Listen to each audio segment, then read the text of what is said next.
video is really for all the misfits. If you don't think you can run, if you don't think you can swim, if you're probably going to get set back because of those things, if you lied to your recruiter about something medical and then it may come out, this video is for you. COVID times is not. Alrighty, so starting off, I left from, or I dipped out of, which means fly from Jacksonville, Florida, all the way to O'Hare in Chicago. It was freezing cold, so I would suggest you bring a jacket. If you're leaving in the summertime, you could probably bring a light jacket. As soon as you get there, the sternness starts. They're not really yelling or anything, but you just need to follow the directions, follow the rules. Long story short, you get on the bus like everybody else told you, you watch a video. It tells you about your general orders, your chain of command, and what's going to be coming up for you. But you don't really know what it's like until you get off that bus. Y'all, as soon as the bus opened, they started screaming. I was like, oh shoot, what did I get into? That was the first time I even thought that, and that wasn't even the topper. So you get off, you make that phone call. I called Christian, and I'm like, and I just hung up the phone. I didn't even say anything. He already knew I was going to be calling. I was already texting him and stuff beforehand. So, yep, I said nothing. Fast forward, you sit in all these little chairs. If you get to boot camp earlier in the day versus later in the night, you will be chosen based off of like your ASVAB score, things you're good at, X, Y, and Z, so that you can be put into separate divisions. If you're going to boot camp during COVID, that's not happening. If you are a female and you're going during COVID, you're going to be in all-female division. If you're a male, you're going to be with the all-male division. Also, when it comes to that and COVID, you will be bunked and placed with the person that is in accordance to your height, if that makes sense. So by the time you get indocked and everything set, you will be given a bunk, you will be given a bunk mate. So I was one of the shortest people in all my divisions, or the two that I was in. And so technically it would have been me and the next shortest person in the same bunk. And we would eat together, shower together, everything. Everything is labeled and docked in because of COVID. It's pretty much like if I got COVID, then me and my bunkmate were both going down because she probably most likely has COVID too. All right, so let's back up. Get into our division. We get settled. That seat-back is heavy, and it gets heavier. And so then you get to where you're going to be sleeping and stuff like that. And I actually stayed up longer than most people. They say that they keep you up for 24 to 48 hours. I was up for 52 hours. There just was a lot of like in-dock stuff. And at this time, COVID did not really start. Like, we had heard about it, and I don't think I said it, but I got to boot camp March 3rd. And I actually didn't graduate till June 5th. But I didn't leave to get on the plane till June 15th. So yeah. Fast forward into all those P days. I mean, you guys already know you're gonna have to go through the in-dock situation. You signing a lot of papers, you're staying up, just trying to have your eyes open. The few tips that I can give you, which is like, yes, duly note this one, be quiet. Be quiet. Just be quiet. If you're a talker, prepare yourself to just be quiet. If you're a doer, prepare yourself to pipe down. Less is more during boot camp, I will tell you that. I am a communicator, but I am not very chatty like that, and I learned real quick. During P days, now this is where it gets tricky, and this is for like the mishaps, and I'm gonna try to make this video quick and like to the point, and I'll like insert some little things so you guys can just like fast forward to like certain parts. During P days, we had to wait a couple days to get our RDCs. Now, in that waiting time, you are still doing in-dock stuff, but you're not technically training, and P days did not technically start. Once we got our RDCs, my RDCs were really, really good the first time around, Division 172. And we went to, one of the first things you do is you go to medical. So before you run, before you swim, before you do any of those other things, you are going to be, somebody looking here, you are going to be, oh my gosh, I lost my train of thought. Oh, you're going to be going to medical. So when you get to medical, they have you sign these forms, and these forms are asking you questions that will get you tripped up. They're asking you, have you ever had a parent die? Have you ever had this? Have you ever had that? And you have to mark yes or no. Now, if you marked yes to any of those questions, your file is going to be evaluated, and that's what happened to me. So because my husband is a military member, and I do have TRICARE, which is like a medical care company or whatever that pretty much documents everything, they already had all of my records. When I get back there, she's like, oh, it looks like you had a looks like you had a heart murmur. And I was like, no, like, I already went to MEPS, I already got it cleared, like, the document's in there. And she was like, yeah, it is, and it says that you had the test done, like, about a year ago. And I said, yes, I did, and I was cleared. Like, yes, lady, I'm reading, you reading what I'm saying. So she's like, well, I think we should go get this, like, checked out. And I was like, okay, so I could go tomorrow, I could go today. She was like, oh no, it's not gonna be that soon. I'm sorry you're not gonna like this news, but I'm gonna have to set you back in training. No, actually, scratch that, because she wasn't that nice. She was like, I'm gonna have to set you back a few weeks in training. And I was like, now the whole entire time I was going through boot camp, nothing was hard until this point. There is no privacy, there is nothing like that. And the entire time that you're there, you're just thinking you don't want to get asthma. The word asthma is going to be the worst word you can ever hear. If you fail your run, if you don't fail your swim by the time you graduate, if you have a medical setback, you're getting asthma. I will look up what asthma actually means, and I'll like put it down here for everybody who doesn't know what that means. But yes, so she said she was gonna put me back 3 weeks. I just started crying, but I did one of those like you guys thinking about it now, it's funny, but it really wasn't funny. It really wasn't funny. I started like internally crying, and I asked her for a tissue, and she was like, yes, you can have one, but you can't leave out of here with it. You have to throw it in the garbage. I was like, that's when my tears stopped. I'm like, you don't care. I'm gonna have to live with this anyway. So I go out there and I'm trying to keep it together. I try to wipe my eyes and like not have anybody know that I am getting asthma and I'm getting put out the division. Like, we're all excited. We're all like, we've been with each other for like a week now. So, you know, you're starting to learn your little cliques and like, girl, we gotta get this run together. No, I had to pack. So they tell me I'm getting asthma because I have to go and get evaluated for a heart murmur again, and I'm going to be placed in a recovery convalescent unit, which is RCU. I just kept crying. I was so nervous. I just was like, why is this happening to me? Whatever. So let me fast forward because this video is getting long already. I get to RCU. I don't know anybody. I had to make the phone call to Christian to tell him that like I'm getting set back in training.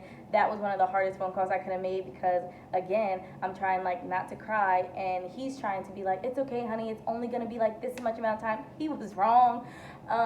And everybody there was to themselves. Now in RCU, everybody there is broken, or I don't even want to say that because it was so rude when people would say that to us.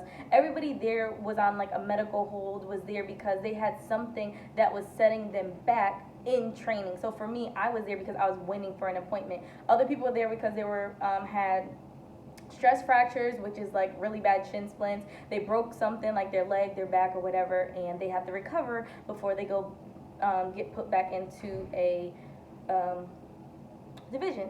So during this time, this is when COVID starts getting bad. We had to start wearing masks 24/7. If you got caught without a mask, you would get in trouble, like that, long story short. And in RCU, you didn't really do anything because you weren't training. So you would like shine your boots. When I got there, I didn't have my NWUs. My division got some of them, but I didn't want to put them on because I kind of felt like, well, I'm not in a division. Why am I going to wear this? I want to keep on the little PT gear, the yellow shirt and the blue shorts. Like, this girl was like, no, you have to wear, you have to put it on. So I ended up putting it on, and I'm really thankful for RCU because I met my two best friends, Marcus and Proctor. Love you guys, if you ever watch this, which they should be. But I met them and we really went through it in there. I was in RCU for a total of like a month, and from the start of RCU to the finish, it was a lot of trial and tribulations. And the first week that I was in RCU, they kind of made it seem like your appointment was already made, which was a lie. I had to go out and find my appointment. Then my appointment got set back because of COVID. Then they made me an appointment and I was there like all day. I got cleared, which was after 2 weeks of actually being in RCU. And then at that point, there was no divisions. They stopped bringing in sailors and there was nothing for me to do. So I was cleared, ready to go into another division, and then I couldn't. So then I had to wait 2 more weeks before I actually got put into a division. But in that time, it's like really mental. Like, everybody around you is negative. Everybody around you has an attitude. Everybody around you doesn't want to be there. And you're trying to keep sane so that you don't pop off on somebody or so that you don't lose your mind, which is where my two friends really came in, and like we kind of kept each other like sane. RCU is not a joke though. Don't go there, or don't try to get out of doing something and go to medical, because you probably will end up in RCU and your time at boot camp will be extended for however much longer, and you don't want to be in boot camp for any much longer than it already is. I'm just telling y'all that right now. Like, don't do it. You got shin splints, run through that, girl. Run through it. Until them legs give out, run through it. So at this point, I had done nothing in boot camp. Like, I had done nothing because I got ASMO'd in P days. So what they decided to do is they were like, you guys should be leaving this week. We have another division coming in. We are excited. For the final 2 weeks that I was in RCU, we've been getting told that a division is coming. So we've been waiting on it. Girl, y'all, people, sis, cuz, they brought in another division, but it was an all-male division. So all of the males in the other compartment in RCU, about 15 of them left that day. That's when you had to go crying in the bathroom quietly for somebody to ask you, are you all right? Because you've been waiting to leave. You've been waiting to get back into training. You've been seeing the division, your old division that you were in, now in week 3, now in week 4. They're halfway done, and you're still in week 1. Not even P days.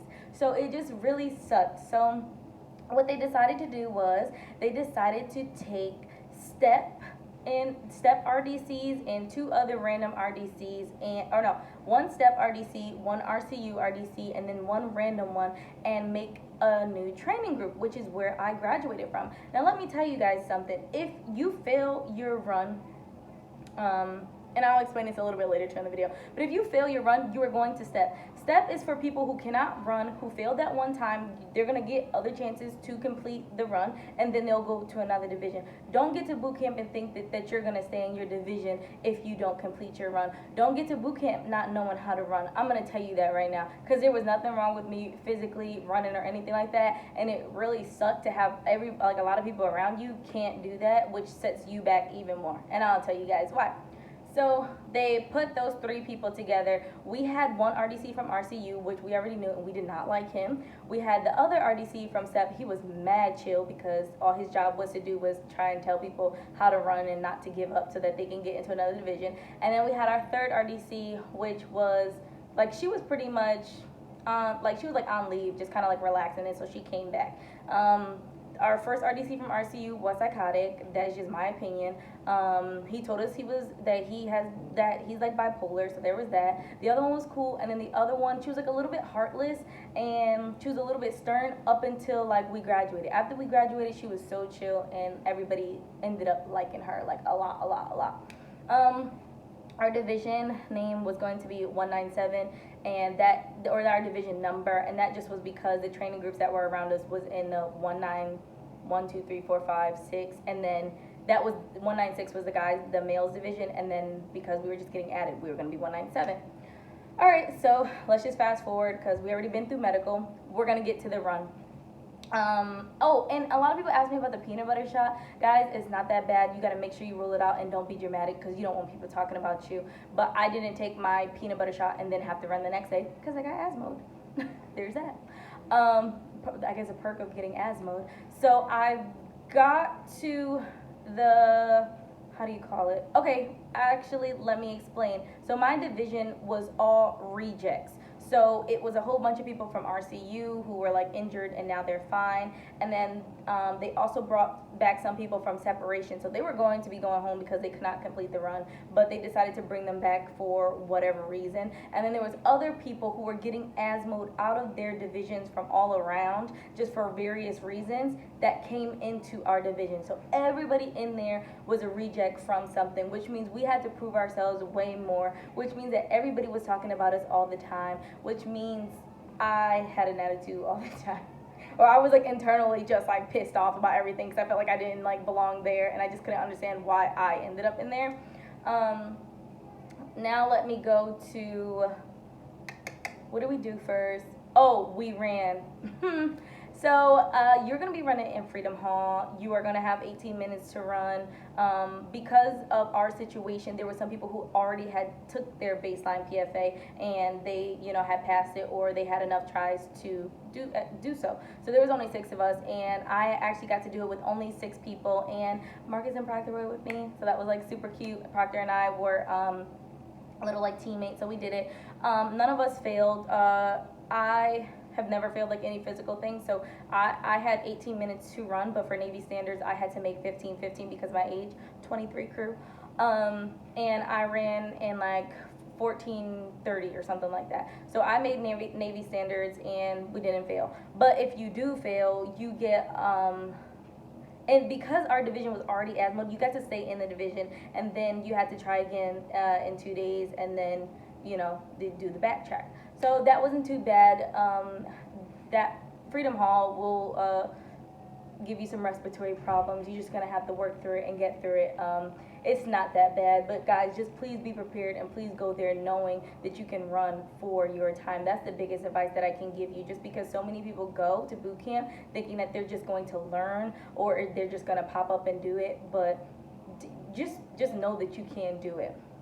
The sit-ups and the push-ups, they're also not that hard, but I get clammy hands, so you're gonna have to be doing like a lot of like these things before you're before you do it, because they're like, get into the position, and then like you're just like standing there, and just make sure you listen and follow directions. Like I said, don't be talking and don't do too much. Don't try to, somebody else next to you don't know what they're doing, be quiet, because the instructor's gonna let them know what they're supposed to be doing. Don't be a try-hard and don't do too much. It's really not worth it.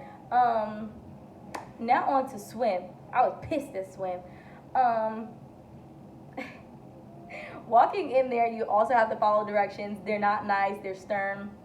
That wasn't the hard part. You get through. When it was time to jump off that tower, the scary part wasn't me jumping off the tower, it was watching other people jump off the tower. Them just like walking up the thing and then seeing someone get scared, and then the guy, like, he didn't push you like that. He kind of like did one of those like right behind your back, and like you ain't have no choice but to go forward, and you like have to put your feet over the edge, and then that's when you go. So watching other people go up like made my heart drop, and I'm like, oh shoot, like I don't know if I'm gonna be able to do it when I get up there. But I did, y'all. I climbed up there, and when it was my turn, I just curled my feet, and I was thinking like, you ain't got no other choice, like you better just do it. So you put your hands like this, and then he was like, he didn't even say, oh, he said edge. And then he said step. When you put your feet to the edge, that's the edge. He said step, you better step up off that water. So he like did like this to me. I said, whoo. I went down, and I just like remember what Christian was telling me, like, just make sure you come right back up, and then just start going. Y'all, I thought it was Michael Phelps. I just started swimming. And then the guy was like, you're doing good, but you need to like pick your head up, because I had my head like in the water. 2 minutes later, after getting like almost halfway there, he was like, just flip on your back. And I was like, I don't want to. So he said, do what I said, flip on your back. Now, mind you, I didn't know how to swim from like this, I guess going like forward to then like going on my back. Like I can swim on my back, but I couldn't maneuver. I don't know, y'all, I couldn't do it. So he was like, do it now, and then I couldn't do it. So he was like, get out the water. So I was pissed. So I had to go over, learn how to swim, like learn how to do it, and then they kind of teach you like right then and there. But don't go to boot camp not knowing how to swim, because it's just gonna be harder for you. And even if you kind of know, but you don't know, when you get those lessons, they're not nice lessons. Like Christian was like, honey, they'll teach you if you don't know. Yes, they will teach you, but you have a time frame to learn in that time. And they're not like, it's okay, you got it. They're like, let's go. Next person in the pool, get up, get out. All right, let's go. So it wasn't as like cakey as like other people have made it seem for me. So you have to jump again and then swim across again, which I was able to do. And then the next thing was the prone float, where you like you have to like lay on your back. If you fail, they're gonna make you do that next thing on your back, where you have to lay on your back for 5 minutes, which is actually a perk, because you don't have to put your face in the water the entire time. The only thing is you're gonna have to watch out for taller men bumping you around, because if you fail that, then you just leave the swimming pool and then you got to come back the next day. So that's why you should kind of know how to swim, and even if you have to go back the next day, you'll be all right, because that's what I had to do. Some guy like kind of like whacked me down into the water, and then like I didn't know what I was doing, because it was I think it was like 6 feet of water. I can't stand up in that anyway, so I just touched the edge, and he was like, oh, you're done, it's okay, get out. And he had said it nice, so I didn't think like nothing had went wrong, and I was done. So I had to go back the next day, and then I passed. So that was that. It wasn't that hard either. But if you guys have any questions up to so far what I have mentioned, you can just like always ask me. So that was the run, that was the swim. I told you about the shots. Now I'll start telling you like some other like little things that why my bootcamp experience was different. So I told you already that everybody in there was asthma. I told you already that my RDCs were on 100, on 10. We did get beat like everybody else did, but we didn't get beat as much. We were really trying to graduate early, but we didn't graduate early because a lot of people in our division could not run. We also had a lot of people who got to take alternate cardio, which is a cop-out if you ask me. I'm sorry, I ran my time. I did them push-ups and sit-ups, so you should too, especially if you want to be in the Navy, but that wasn't the case. And you know, everybody needs a little helping hand.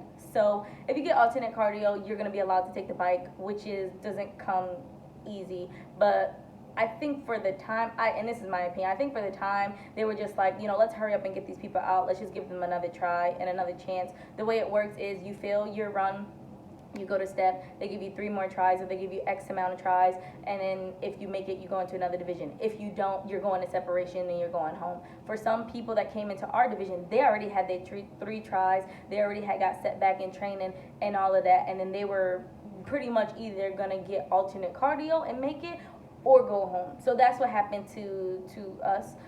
We started with around 100 people or something like that. We graduated with 86, but in the middle of that, we had way more people leaving, and then we had random people coming. Y'all, my division was so bad that for the RDC assessment, which is your halfway mark, we had 12 people pass. 12 out of the 96 or 110, whatever it was. We had 12 people pass. You know, I was one of them. But 12. I wrote to Christian, and he was like, well, do you mean that 12 people failed? I'm like, no. Only 12 people passed. And when it was for the final PFA, and after the second round of people got their chance, about 30 people got asthma'd out of our division because they could not make the run. Just let that sink in. 30 some odd people. And mind you, your final PFA is going to be in week 6 or week 7. So you got all the way there, all the way to the end just to get pushed back. Don't do it, and don't let that be you. Also, another tip, if you're going to boot camp during Corona or during this epidemic, pack what you want to pack. Don't pack no suitcase. Don't even pack a duffel bag worth of stuff, but pack a good backpack, because you're going to be putting it in a box, and it's not going home. It's staying there. So any extra toiletries, a pair of civilian clothes, any of that stuff that you think you're going to need in a school that you're not going to have time to buy or bring or anything like that, make sure you pack it with you, because your boxes aren't going home. Your boxes are staying with you. Make sure, I'm going to put the link for what to bring to boot camp, because every single item that I brought to boot camp, I got to keep. I wish I actually would have packed more, just because of the coronavirus. Like, I didn't know we weren't going to have graduation. I didn't know that we weren't going to see our family or none of that. The only other thing that was different for my bootcamp experience was we didn't do the gas chamber. We did everything else. Everything else, when you're doing them, the stuff does go by quick, but the tips and advice that I'm giving remains the same. Be quiet, listen, and do less. Like, I'm telling you, less is more. When you're going to live fire, it's not a joke. They're not joking with you, and you need to pay attention, and you need to do what they're saying. If you didn't hear what they said, ask again. If you're just doing something wrong, they're gonna kick you out. What other one was like a big one? After the days would pass, I would like just put it out of put it out of my head. I didn't want anything to do with boot camp after that day was over. It felt like it was forever. It was not fun. I don't know what people are talking about. Because we didn't have graduation, we had a capping ceremony. If I had my cap, I would get it. I think it's like up there. Which is the Navy one. We had stayed up all night at the battle station, so we're all like dog tired, and they had some random chief just come in and was like, congratulations. We were like, and then they just gave us our ball cap that said like Navy instead of recruit on it. It was so dumb. Fast forward to like me So now we're actually graduated and now everybody should be leaving, but now they're telling us that we're not going to be leaving as soon because of COVID.